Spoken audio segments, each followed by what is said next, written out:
Good afternoon. My name is Katie Terrell, and I'm so excited to be here with you today. Welcome back to Transformation Thursdays, where we highlight some of our agency's powerful work in Northeast Louisiana. I'm responsible for leading our special initiatives here at Northeast Delta Human Services Authority. One of our initiatives centers on veterans and the unique challenges that they face.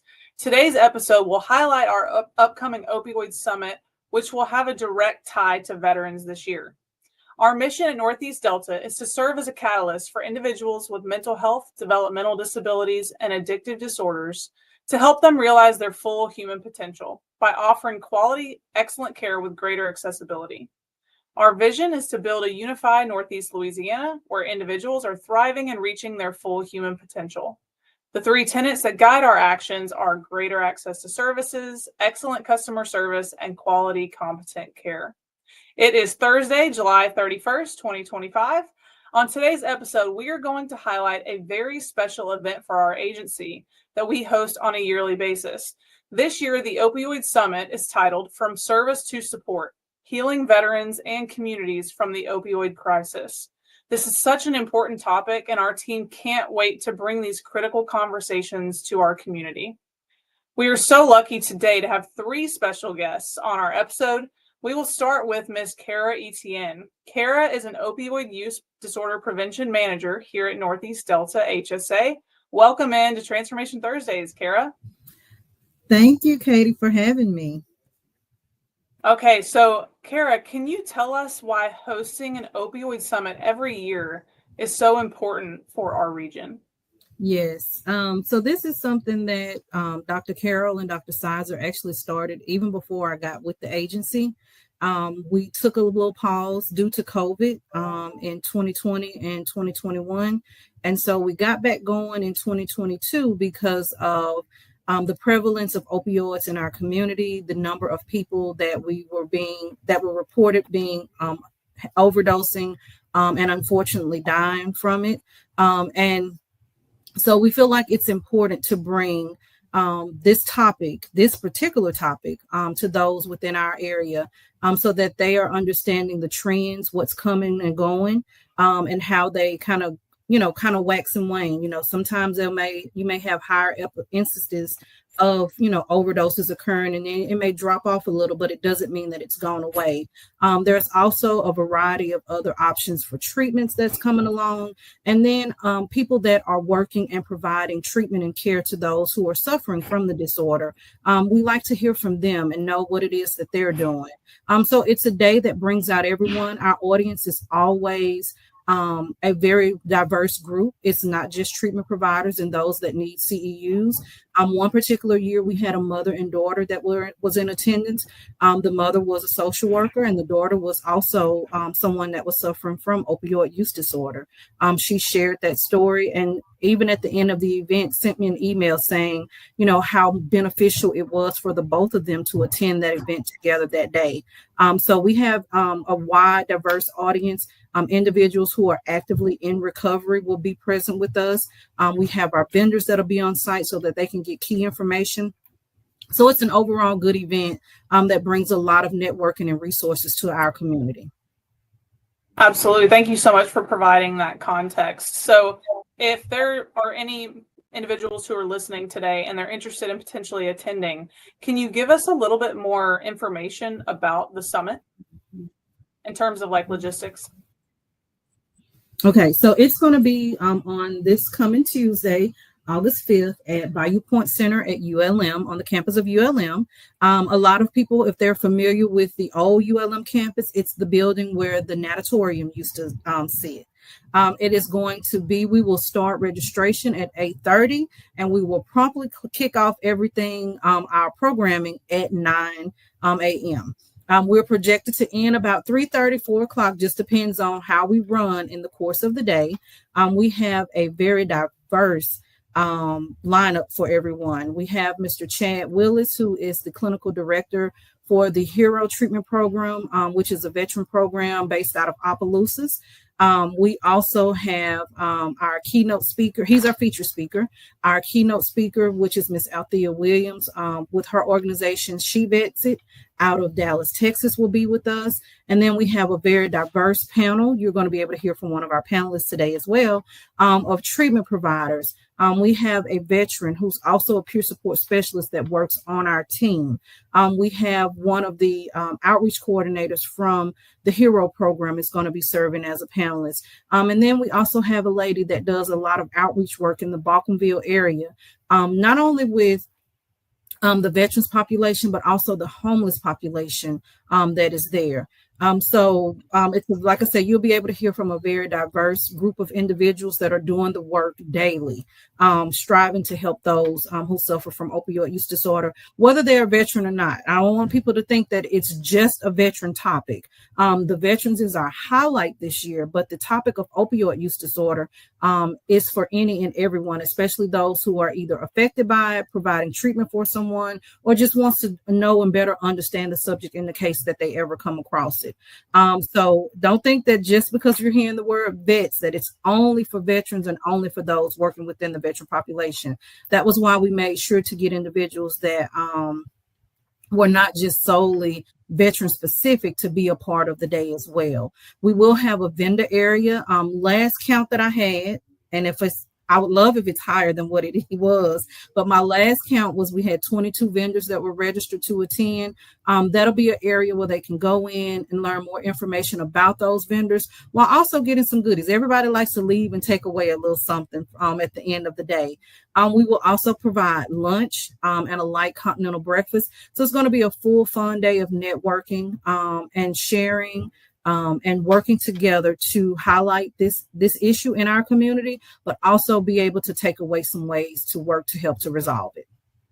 Yes, thank you so much, Kara. And if you're listening today and you are interested, we do ask that you register so that we have a good idea of how many plates to order for lunch. So Yes. that's a very important logistical detail.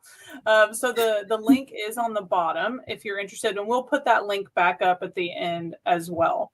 So to what Kara said, we do have two guests today who are very heavily involved in the summit.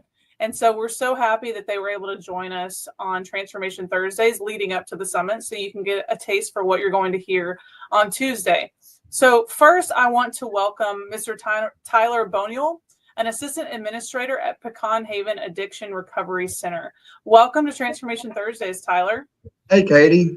Thank you for having me. Excited to be here. Tyler is also serving as a panelist at our Opioid Summit next week. Yeah. So Tyler, just to kind of kick us off, where does your passion for working with this population come from? So I think for a lot of people, that I know in this field, the passion really comes from, personal experience. Ms. Kara was talking about the different demographics that are hit by opioid use disorder. I think probably everyone has some experience with it in their families or their friends or their communities. So for myself, it comes from a lot of personal experience, from my own personal story, but also friends and family, those around me. The opiate epidemic hit hard, and we're still reeling from that, and trying to do some work towards recovering from it. So Tyler, I want to say thank you for being with us. One of the reasons that we reached out to extend the invitation to put yourself in Pecan Haven is that we really do appreciate all of the events that we have and we've been having over the past couple of years, especially since 2022 when we've gotten back going after the COVID pandemic. You all are always there supporting, sharing your resources and information, and allowing others to be able to learn more about Pecan Haven. So we really do appreciate that and look forward to having you as our panelist on Tuesday. Yes, ma'am. And we're really excited for it. We love coming to see the other vendors and the other treatment centers, and to be able to connect with other people that are trying to fight the fight in the community. It's good for us all to work together. It's a large problem that affects a lot of people, and we're all on the same team here, So Yes. It's good to be able to have events like this in our community where we can come together and learn some new stuff, get some new resources, and get back out there and go back to the fight, Yes. So as an administrator at a center dedicated to recovery, what have your experiences taught you about addiction and recovery? So first and foremost, I want to say something that we see on a day-to-day basis is how powerful addiction is, especially seeing People return and lose, pretty much everything they have and end up back at the, at the front door of a inpatient treatment facility. You're face to face with how powerful of a thing that we're up against, As far as going to the recovery part, I think one thing that we see helps a lot is peer-to-peer contact with other people. We want to get people signed up with resources and get them all the help that they can once they leave here. It's a big ask to face and fight all these challenges in a 28-day stay at an inpatient treatment facility. So the way that I see it, one of our primary jobs is to get people lined up with a solid discharge plan where they're surrounded with other resources when they leave here to continue to grow, get some purpose in their lives, grow spiritually, grow as a person, and connect to other people that are trying to do the same thing, and then some of them turn around and start giving back. At our treatment facility specifically, we have a lot of people that work here that went through the program that come back to do their part and to try to help other people out of that hole. And it's a really cool thing to see it come full circle, Absolutely. I'm sure that even just assists in recovering for themselves too, is giving that and providing that peer support and being able to come back as that mentor who's really been there and who can speak to it at even a more close level. So kind of piggybacking off of that, what are the best ways for individuals to build resilience within themselves? I mean, you just talked about how significant of a challenge that individuals are up against in that position. So I'm sure even as individuals fight relapse and they try to stay at that point in their life, how do they build that resilience to fight off that very significant challenge that might be in front of them? Yeah, so I mean, there's a few different schools of thought, I'm sure, on what is quote unquote the best way to do something like that. I think my answer would be that there's multiple ways. I think one that we lean towards the most is we want accountability when you're leaving here. So we're always going to suggest that you go to some sort of sober living program or, even a 3.1 facility, which is a step down from here, to provide that accountability. And again, going back to around the peer-to-peer support, you're around other people trying to do the same things and are having some of the same goals, that are trying to rebuild, that are trying to access resources to overcome this, this powerful disease that we're fighting against, that we're up against. So I think within that, hopefully finding some purpose and growing and seeing what life is like on the other side, getting a taste of some freedom away from, not just opioid specific substance abuse, but, alcohol addiction and all these other substances that are out now, and getting back on track to, not only for your own life, but maybe helping some other people along the way, So I think accountability, purpose, growth are all things that we, try to enforce on the way out the door and have a plan in place to continue to foster those things. Definitely. Yeah. That transition period is so important. And I appreciate you talking specifically to that. So thank you so much, Tyler, for joining us today on Transformation Thursdays. We really appreciate your insights, and we look forward to hearing even more from you as a panelist at the Opioid Summit next week. So thank you so much for your time today and for joining us. Yes, thank you so much, Tyler. Thank you. All right. So that was awesome. Really. Yes, that's a sneak peek of what they're going to hear on the panel. I know. I'm excited. I'm excited about the panel for sure. Yes. Another thing that I am very excited about is hearing from our keynote speaker, and she is here to join us today on Transformation Thursdays. So now I want to welcome Miss Althea Williams. Althea is the founder of She Vets It. It's an online community uniting women veterans, military spouses, and dependents of veterans. She is also, like I said, our keynote speaker at the Opioid Summit. So again, you're going to get quite a taste for what you're going to hear at the summit. So we want to now welcome Althea to Transformation Thursday.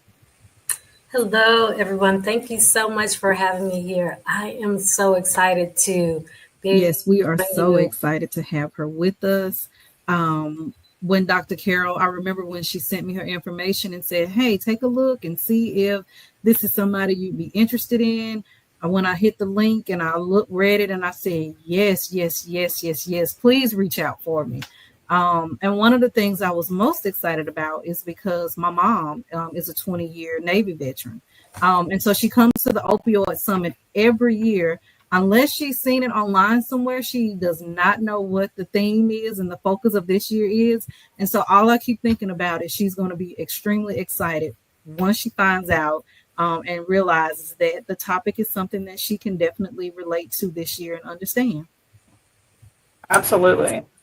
Well, Althea, just to kind of get us started, and to Tyler, I was curious, about his passion related to this work. And I know a lot of your passion, at least from what I've read about your experiences and what you do, I know that your passion for working with military populations comes from your own experiences. So how did your military experiences shape you? Can you tell us a little bit about your journey? Well, I would definitely say that it humbled me because it was more so, it deepened my faith. I joined at the age of 39, and people say, okay, why did you do that? And so it was during the recession, people were losing their jobs. I relocated my family from Texas to Dallas, not Texas, from California to Dallas. And it was during that time, a lot of people got laid off. And after they were laid off, we just had quite a few, there was just a lot going on and just trying to find direction. I prayed about it, went to church, and the pastor that day had a Navy SEAL chaplain. Not a military town in Frisco, but a Navy SEAL chaplain. The stage was military theme, and the teleprompter was the Army coming to pick up a family. And I said, okay, God, I think you're telling me something. And so I decided that Monday, I went ahead and signed up. And I had talked to a couple of people before then, but I made that decision to pray about it, went to church and got a confirmation. And so that's why I ended up, joining the military. So then what about, I'm assuming you had a lot of experiences when you were in the military. So I can already hear, and we're going to get to this a little bit more and a little bit about resilience, because again, I think just the fact that you moved to Texas and jumped into the military, I'm sure that required a lot of resilience. But can you speak a little bit to kind of your actual military experiences and how that shaped you moving forward after your time in the military? Well, going back to, I had, my MBA, and I already had worked as an executive for a chamber of commerce. So when I went in, I kind of had a lot of different experiences. I was older. But when I went in, like I said, it humbled me because now I had to work with peers that were the same age as my children. And that is very humbling. I was executive director, and you're like, oh my gosh, I felt like a modern day G.I. Jane. Like, what am I doing? You know what I'm saying? But then I had this, faith. I was doing what I felt that God was leading me to do. And so, like I said, I had to stay humbled, and my thing was always bloom where I'm planted. And so it deepened my faith, and I had to really rely on God. Like, okay, look, you gave me a confirmation at church. This is something that I'm supposed to do. I'm supposed to be in the military. And so I learned how to walk alongside of people of all ages, all backgrounds. Now, I had that experience working at the Chamber of Commerce. However, in the military, you get people from everywhere, all kinds of background. And these are people you have to serve with when you go overseas. And these are people that you're trusting that's going to have your back. And so if you go in there and you have an idea that I don't like this person because of this and that, you're going to be in trouble. So your thing is you have to be humble. You have to learn to adjust and adapt to people that don't look like you, speak like you, have different views, different religion backgrounds. And so it really brought my opportunity to really embrace people from there. And I really developed brotherhood and sisterhoods, like people that I talk to today. And so when I look back at it, I don't regret a thing. But it definitely shaped me to, like I said, it how to lead in crisis, how to carry others when I was tired, when we lost people in Afghanistan. I was the one who stayed strong to make sure everybody was taken care of, you know. So I think it really, that experience of being older really helped me to be there for those that were like younger than me, didn't have the same life experience, the resiliency. So I think it really helped me a lot and developed me and prepared me for She Vets It. Yeah, I mean, absolutely. It sounds like not only were there definitely positive things to come from that experience, but there were some challenges in that too. So, can you speak a little bit to some of these more unique challenges that military members face? Yes, you going into the military, and then going to war and meeting people that you see them and you see them hug their families, and then you go overseas, and some of those individuals don't come back. And so, I mean, some of those challenges is in the military. A lot of times we have to continue on the mission. You don't have enough time they train us how to be resilient, get out there, do the job, get the job done. But a lot of times we don't really think about what it's like to get back to normal when we get out of the military. And that is where those challenges come in, is how do you become normal? And so that has been really the struggle for a lot of veterans, was they're transitioning back home, and how do you react, how do you get back to normal, and that's a struggle. They teach you how to, like I said, how to fight, how to get out there and do the job, but I think there's still a lot on how do you get back to normal, how do you move from the military back to civilian life. That has been the biggest challenge for so many veterans. Yeah. And I Yes. think being the daughter of a veteran, I was in college by the time my mom came home. So I think a lot of times, a lot of people don't think about the family and what they're experiencing while the vet is away serving. And then there was an adjustment period when my mom did return home. I remember a lot of times saying, "You are not in the military anymore," or "This is not the military." And so it is an adjustment that I think is important to be aware of and understand how it affects not only the veteran, but the families as well. You hit on something very important that I always say, that families serve too. And it is an adjustment period, because I found myself in this struggle when I got back, having 5 children, married. It was them against me. And I felt isolated because they had to adjust to me being gone for 9 months, and they had their own system of how things were happening. And I come back home and I'm trying to adjust. And like you said, it's not the military. And we may not talk about our experiences right away. And so that is something, when we go into the talk about opiate use, and we talk about different things, that challenges that veterans have, they're 2.5 times more likely to die by suicide. They're the fastest segment of the homeless population. And half of those homeless, especially women veterans, half of the women who are homeless, half of them are single moms. And so when you think of the single mom, yes, we're talking about the veterans, but you have to understand too, those single moms are mothers, which means those children that are moms are part of that situation, which means that they are impacted. So not only do the mom deals with the trauma, but now the child is dealing with the trauma of being homeless. And so that's why I always say that veterans, not only the women veterans or the veterans in general, but their families serve as well. Yeah. Absolutely. Yeah. I did not serve myself. I've had the privilege of working with a lot of veterans in my career, in my professional career. And I think it's just as important, not only to, and I hear about this transition period a lot. I mean, this is something that comes up a lot with veterans, and why challenges occur. And I think there's one thing is obviously helping veterans realize that they can seek support and that we're here for support.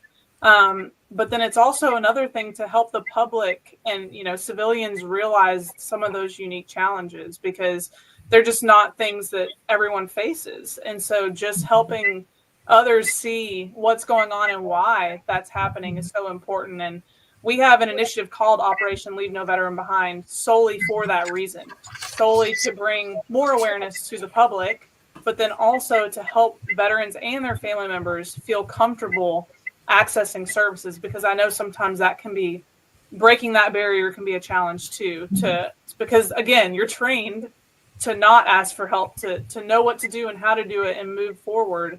And to kind of, when you do deal with loss, to kind of put that behind and keep forward with the mission. And so it's understandable that it's hard to reach out afterwards for help. And so we want veterans and their family members, again, to feel comfortable asking for that.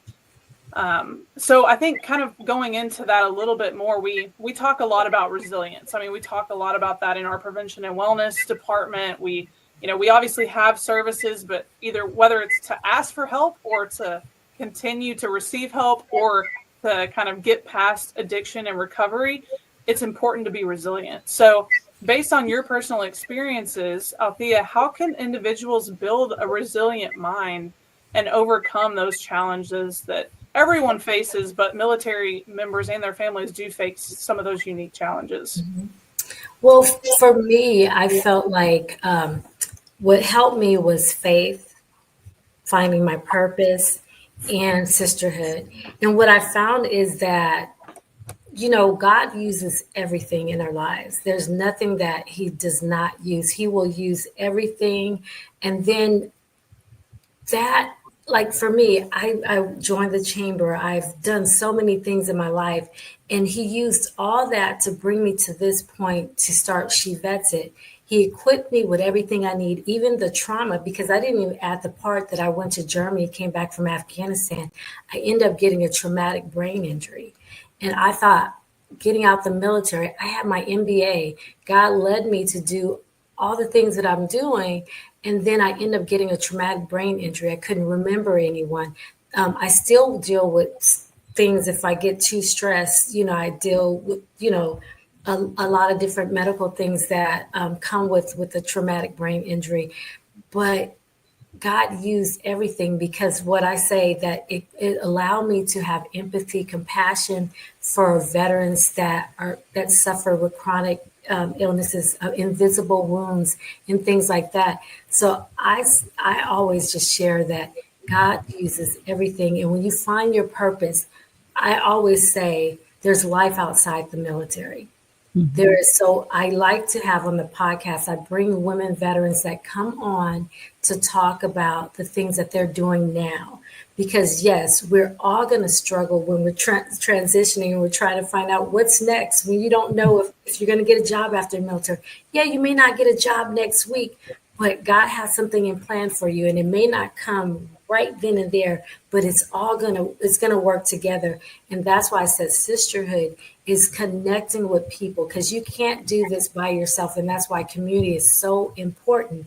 And it's who you know. Finding jobs is who you know, and connecting with people when people know that you're looking for something, looking for a job, and you're out there. And a lot of times our veterans struggle because a lot of times the ones who struggle are the ones who stay in isolation. And for me, I chose not to isolate. I chose to create She Vets It. I chose to find people I can relate to. As a result, I'm here. I'm interviewing with you because 5, 6, 7 years ago, I didn't think there was a space for me. I felt, having a traumatic brain injury, things were over for me. I didn't feel like I had a purpose. And everywhere I went, I kept seeing Jeremiah 29:11, for I have a plan and a purpose for you. And so with that helped me. And as I kept going, as I kept connecting to women veterans, not because I was helping them, but She Vets It has helped me because of the community, because of the people that came together. Sometimes people uplifted me when I was feeling, oh my gosh, I'm so tired and I just don't know what to do next. Now people are inboxing me, encouraging me, and I'm encouraging others. And so it's been so reciprocal. And that's why I always say community is important. Do not isolate. Find your tribe. Reconnect to the things that you used to love. The things you wanted to do when you're in the military, you're now able to do. Recreate that chapter in your life. Figure out what it is you always wanted to do, and find people that are going in the places that you want to go. Find those mentors that can help direct you in the right path. There's information resources that are out there. So I use She Vets It as a rally point to bring people on to share about what's out there. And so that's what I'd say. Just, there is purpose, faith, reconnect with your faith. There's a purpose for God. He knew you before you were in your mother's womb. So if he knew you before you was in your mother's womb, that means he knows the plan he has for you. And that is hope in the future. And that's what has helped me. And it has not steered me wrong yet, because I'm where I'm at right now. Had no idea where I would be. Not had my faith, had I not have found out what my purpose was, had I not had sisterhood, I would not be sitting here with you today. I would be one of the statistics. I really appreciate you bringing up purpose. And Tyler hit on that too. I think that's so important. And we've seen that over and over with individuals. And I know Kara has seen this a lot in just prevention and wellness, and how we develop that resilience, and how we develop that sense of purpose and community. Community support is so important. And honestly, that's a huge reason why the Opioid Summit exists, is that we want this community support to rally our community and to help individuals feel that they aren't alone in that, and that there are people willing to help. There's people who've been in their positions, and so that's really why this summit exists. And we're so excited to have you as the keynote speaker. So I know, it's hard probably to even keep what you want to say limited, because you want to probably say some of it, but we're so excited to hear even more about what you have to say at the Opioid Summit. So I know that. Go ahead, Kara. Were you going to say something? No, I was just saying, yes, we're very excited about it. So I'm really looking forward to it.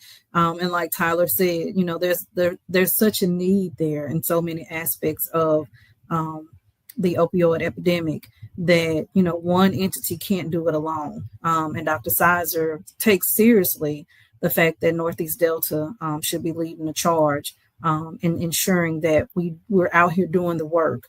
And providing necessary tools, resources, and access to services and networking opportunities, and to provide information that helps this population. Okay, so I know we gave a lot of information during this episode. If you are interested in attending our Opioid Summit next week, you can register by going to the link that's going to be provided at the bottom of the screen. If you want more information about any of our services here at Northeast Delta Human Services Authority, please visit our website at nedeltahsa.org, or you can call us at 800-256-2522. Thank you so much for tuning in today, and thank you again to our wonderful guests, Mr. Tyler Bonial, Miss Althea Williams, and Miss Kara Etienne. I encourage you to follow the Phoenix on social media through Facebook, YouTube, Instagram, LinkedIn, X, and TikTok at NEDeltaHSA.